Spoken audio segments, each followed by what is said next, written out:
Vande Mataram. IPC की धारा 323, 323, 353, 186 and 188 और 51 ऑफ द डीडीएमए एक्ट, ये धाराएं लगी हैं 2 महिलाओं के ऊपर दिल्ली में। अभी एक सर्कस खत्म हुआ नहीं था, वो जो लखनऊ वाली महिला का, जो मोहतरमा का, उस पर कल वीडियो आएगा सुबह। लेकिन ये एक ऐसा है कि डिजास्टर मैनेजमेंट के जो हमारे इधर एक्ट हैं उसके अंतर्गत और डीडीएमए के पूरे उसमें जो लिखा गया है, इतनी बड़ी महामारी है तो सिर्फ एक सीधी सी चीज है दिल्ली में कि आप मास्क लगाएं।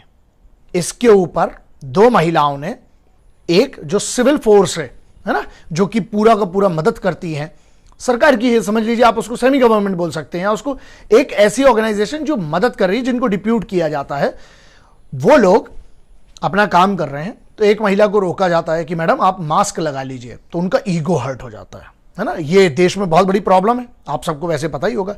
नहीं पता है क्योंकि हमारे इधर तो लौंडे लपाड़ी घूम ही रहे हैं कोरोना ढूंढते हुए कि भाई कैसे थर्ड वेव नहीं आ रही। पूरे दिन रात मेहनत कर रहे हैं हमारे इधर तो ये निकम्मे लोग, कमीने लोग कई ऐसे हैं, क्योंकि उनको लग रहा है कि यार कैसे हो रहा है ये बताओ, थर्ड वेव कैसे नहीं आई है ना। तो बुलाने के लिए जा रहे हैं, ढूंढ रहे हैं, बुला भी रहे हैं। उसमें से एक ऐसी ये मैडम है, ये मोहतरमा एक लड़की है, और वो जब उसको बोला गया कि मैडम आपका एक चालान कटेगा, क्योंकि ये तो नियम है, कानून है ना, तो उसने क्या किया, अपनी मालकिन को बुला लिया और उसके बाद ये मिलकर एक बच्ची को, जो कि वहां पर वर्दी में है, यूनिफॉर्म में, उसको मार रहे हैं और लोग खड़े होकर देख रहे हैं। क्या बात है ना। तो ये है क्या असल में, सोचा कभी आपने? सोचिएगा जरूर कि रोकने वाला, मतलब गलत काम से रोकने पर, वो भी वो जिसको एक अधिकार है रोकने का, उसको मारा जा रहा है और लोग खड़े होकर देख रहे हैं, कोई फर्क नहीं पड़ता। और ये चीजें उतनी न्यूज में भी नहीं आएंगी, लेकिन मुद्दा यह है कि जिम्मेदार इसका कौन है। सोचा कभी आपने? कहीं आप भी तो उस भीड़ का हिस्सा नहीं है जो खड़े होकर बुरा होते हुए देखते हैं, घर चले जाते हैं, 2-4 बुराई कर लेते हैं और सो जाते हैं। सबसे बड़ा गुनाह मालूम आप क्या कर सकते हो? चुप रहना। अगर आज चुप रहोगे ना तो कल बोलने का अधिकार भी छीन लिया जाएगा। देख लीजिए, मर्जी आपकी है। बात यहां पर है कि वो एक एसडीएम साहब के बनी बातें उस ऑफिस में अटैच्ड हैं, तो 2 कर्मचारी जो कि सिविल फोर्स का एक हिस्सा है दिल्ली में, उनका ये काम है कि भाई ऐसा कुछ ना हो जिसके कारण अगली थर्ड वेव आए और लोगों को ही तकलीफ होती है ना। लेकिन उसके लिए उनने रोका, उसके लिए ये जो गुंडी बन रही है, जो भी ये महिला है, बात ये है ना कि बहुत रिस्ट्रिक्ट हो जाते हैं। इनके लिए क्या बोले, इनके लिए क्या बोलना चाहिए? तो ये कोई मतलब ऐसी दमदारी कि अब जो वर्दी पहने उन पे हाथ चलाया जा रहा है। 2 औरत मिलके, एक औरत को और 2 लोगों के ऊपर, मतलब गाली गलौज से लेके बहुत सारी चीजें कर रहे हैं। मेरे पास एक क्लिप आई, मैं रोक नहीं पाया क्योंकि ऑलरेडी मेरा कल एक वीडियो है जो बहुत इंपॉर्टेंट है, जो कि लखनऊ वाली लड़की के ऊपर है, उन मोहतरमा के ऊपर है, और शहादत वाला, जो शहादत अली लड़के के साथ जो हुआ उस पर कल आने वाला है। लेकिन ये जब क्लिप देखी, दिमाग ये घूम गया कि कमाल चल रहा है यार, कोई भी हाथ उठा रहा है ना, कानून नाम की कोई चीज है। अबे हिंदुस्तान पाकिस्तान के बीच में एक बेसिक सा फर्क है, उसको रहने दो। काहे को बर्बाद कर रहे हो इस देश को, है ना। और जो लोग ये मास्क लगाने के लिए बोला, इतना ईगो हर्ट हो गया। अच्छा ईगो हर्ट हो गया तो मर जाओ साले, बेवकूफ लोग। कोई ये बोल दे कि आप मास्क लगाइए तो बड़ा बुरा लग जाता है, कमाल के लोग। और फिर जब थर्ड वेव आएगी तो साले केंद्र सरकार, राज्य सरकारों को गालियां बकोगे। जिम्मेदार कौन है? तुम अगर मास्क नहीं लगा रहे हो, चाहे कोई भी, मेरा खुद का बाप भी अगर है, गलत है तो गलत है भाई। मास्क अगर नहीं लगा रहे हो तो आप गलत हो। और उसके बाद रंगदारी, उसके बाद जोधागिरी, उसके बाद ये महिलाएं उनको मार रही हैं।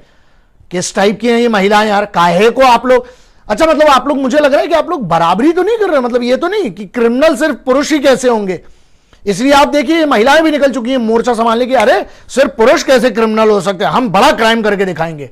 वाह भाई, समझ में नहीं आ रहा है। बड़ी बड़ी चीजों पे जरा कर लो, है ना। और यूथ जाग जाओ, अभी इन सब चीजों पे भी चुप रहोगे तो कल तुम्हारी पता नहीं क्या हालत होने वाली है। हाँ, बस एक छोटी सी इंफॉर्मेशन दे रहा हूं जिससे आपकी थोड़ी सी हवा खराब होना चाहिए युवाओं के लिए। वो ये है कि 60 से 80 बड़े बड़े इंस्टीट्यूट बंद हो गए हैं। और बहुत सारी सीट्स खाली जा रही हैं, कोई लोग नहीं। एक इंजीनियरिंग की अगर मैं बात करूं तो जरा रिसर्च कर लीजिएगा।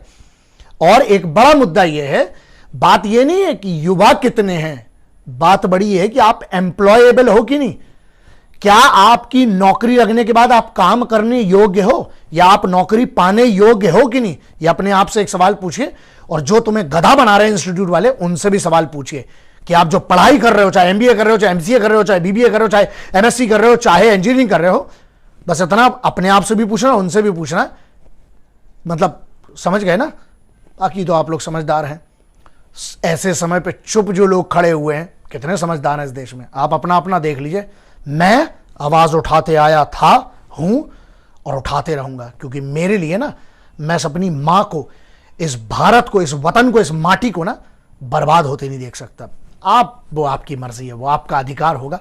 मुझे लगता है मुझ पर यह कर्ज है, कम से कम कुछ नहीं कर सकते हो ना। लोग बहुत कई लोगों को लगता है कि अरे वीडियो बनाने से क्या होगा, आवाज करने से। एक काम कर, तू नहीं कर रहा है तो कुछ हो पाया इस देश में? नहीं ना। अबे हम लोग कोशिश तो करते हैं, हम कम से कम एक आवाज तो बने, आवाज तो उठाते हैं बे, है ना।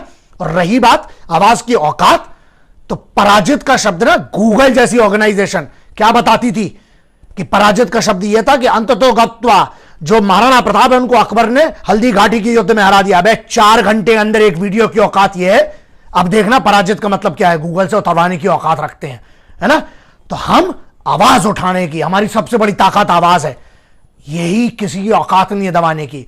और तुम लोग गूंगे बहरे बन के देखते रहो, और फिर ना जब तुम्हारे ऊपर होगा तब भी सब गूंगे रहेंगे। मर्जी आपकी है। वंदे मातरम, इंकलाब जिंदाबाद, जय हिंद, भारत माता की जय।